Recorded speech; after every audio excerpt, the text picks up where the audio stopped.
ସାଙ୍ଗ ହୋଇ ମଦପାନ ପରେ ହତ୍ୟା କରିଥିବା ଅଭିଯୋଗରେ ମୁଖ୍ୟ ଅଭିଯୁକ୍ତ ଥାନାରେ ଅଟକ। କନ୍ଧମାଳ ଜିଲ୍ଲାର ବାଲିଗୁଡ଼ା ସହରର 3 ନମ୍ବର ୱାର୍ଡ ହାଟପଦା ସାହିରେ ହତ୍ୟା ହୋଇଥିବା ପରିବାର ପକ୍ଷରୁ ବାଲିଗୁଡ଼ା ଥାନାରେ ହୋଇଛି ଅଭିଯୋଗ।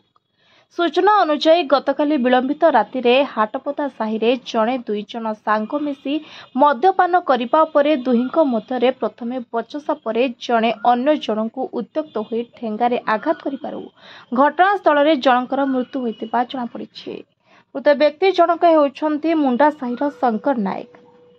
ଖବର ଅନୁଯାୟୀ ଘଟଣାସ୍ଥଳରେ ବାଲିଗୁଡ଼ା ଥାନା ପୁଲିସ ପହଞ୍ଚି ମୁଖ୍ୟ ଅଭିଯୁକ୍ତ ନିରାକାର ନାୟକଙ୍କୁ ଥାନାରେ ଅଟକ ରଖି କିଭଳି ପରିସ୍ଥିତିରେ ହତ୍ୟା ହୋଇଛି ସେ ନେଇ ତଦନ୍ତ କରୁଥିବା ଜଣାପଡ଼ିଛି। ଅନ୍ୟପକ୍ଷରେ ପୁଲିସ ମୃତଦେହ ଜବତ କରି ଶବ ବିବେଚନା ପାଇଁ ବାଲିଗୁଡ଼ା ଉପଖଣ୍ଡ ଚିକିତ୍ସାଳୟକୁ ପଠାଇଥିବା ସୂଚନା ମିଳିଛି। ବାଲିଗୁଡ଼ାରୁ ରୋହନ କୁମାର ନନ୍ଦଙ୍କ report, voice of Odisha live.